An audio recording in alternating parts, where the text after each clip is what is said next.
来，给你们看一个极品生蚝，铁山港北海盐蚝，没有经过任何的浸养，打开来就是这么干净。很多小伙伴推荐我试一下，据说呢贼好吃。来，感情深一口闷。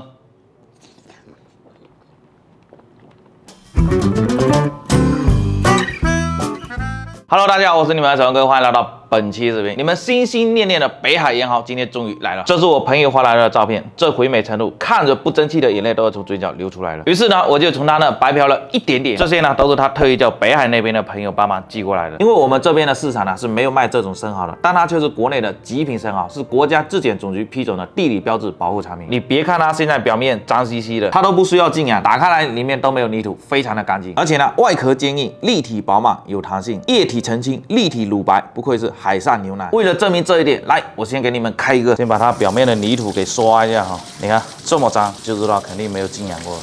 可以了。现在呢，应该没有小伙伴不懂怎么开生蚝了吧？那生蚝呢，首先要这样子握着，这个尾巴呢是这样子朝着手掌心，然后呢找这个生蚝最宽的位置，差不多就这个位置，用力的给它捅进去，找到背柱里面的一个点，左右摇摆一下，你看开了。接下来呢，就见证奇迹的时刻。这个打开来里面都没有泥土，非常的干净。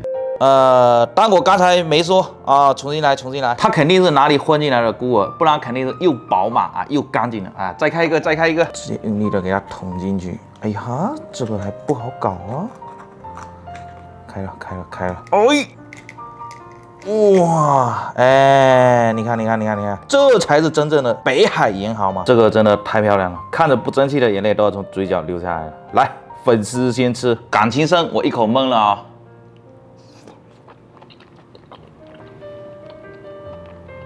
这个和我想的不太一样。它的肉虽然很饱满、回厚、爽滑，但是呢，和咱们之前做过的吉纳朵和金黄玉比一下，差了一点意思。口感呢，没有那么爽脆一点，鲜甜味呢也没有那么浓郁一点。它呢是属于那种偏清爽型的，在我个人认为，它也算是非常不错的生蚝了。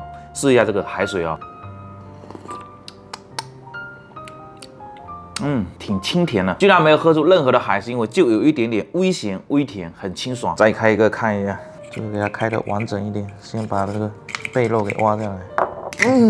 哇，非常漂亮，你看每个都非常的干净，这就跟我刚才描述的几乎一模一样了，绝对不输给进口蚝，这才称得上海中牛奶。我觉得和它的养殖方式和养殖水域有很大的关系。我朋友说今天这个蚝呢，它是养殖在北海的铁山港，然后呢它是那个水泥桩打下去，再放那个盐蚝的苗下去，最后呢全部吸附在这个水泥桩上。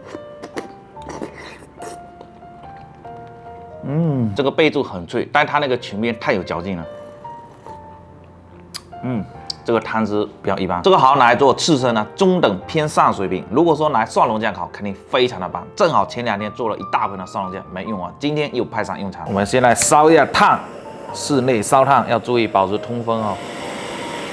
可以了，把生蚝给摆上来，不好摆。歪歪扭扭的。如果喜欢吃熟一点的小伙伴，先不要着急上蒜蓉酱，先等它烤一会儿啊，烤成这样子，你看有点快开的时候，就可以给它翻一面了。这个时候呢，就可以给它铺上我独家秘制的蒜蓉酱了。哇，这个香味不得了。这个生蚝烤一下有点缩水了。刚才我问了一下我朋友，他说北海的生蚝还没到季节，还要再过1-2个月，蒜蓉酱可以多灌一点。这个香，这个油啊滴下去啊，烟雾缭绕，搞得我整个房间都是油烟味。都开了，差不多可以吃了。撒点葱花，再来一点小米辣，太香了，忍不住了，准备开吃啊！先来一个，这个烤得很熟了。哇，来，粉丝先吃。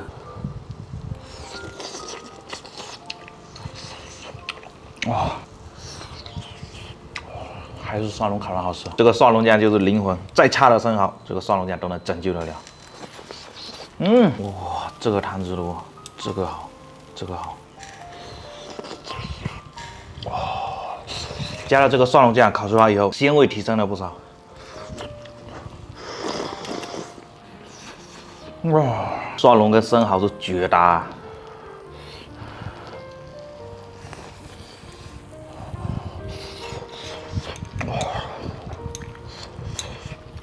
就是要这样肉肉的吃。哇塞，这个汁多还在开哦，我先嘬一口这个汁，啊，爽。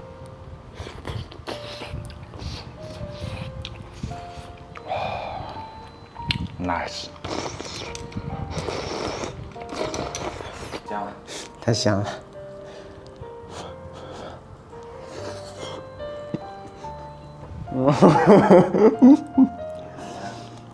绝了绝了，完美啊！你以前不吃生蚝，我这个烤生蚝，可以吧？很赞很赞，这个蒜蓉酱太绝了！我这在家里面做，都要做好久，好吃是好吃，就是麻烦。现在对生蚝应该有个重新认识吧？主要还是你的蒜蓉酱好。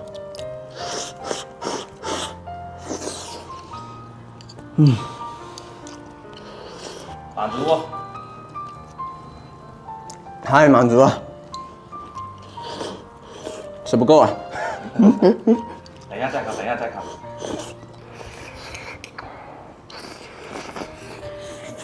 哦，这个吃的停不下来啊！还有一个，吃完再烤。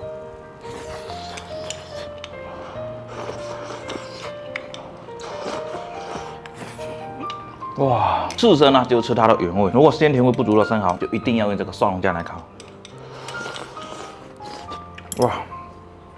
绝了绝了！那么现在做个总结啊，我觉得今天这个北海的盐蚝，它的品质还是非常 OK 的。虽然说还没有到季节，但是它的这个肉还是挺饱满的，还是挺烫的。它不像有些生蚝做刺身没有任何的味道，它这个做刺身的话还是有一定的鲜甜味，只是说鲜甜味没有那么足一点。我觉得等到季节的这个北海的盐蚝肯定会更惊艳，有机会的话我一定要再尝试一下。那么这期的视频就做到这里，记得点赞关注，我们下期再见，拜拜。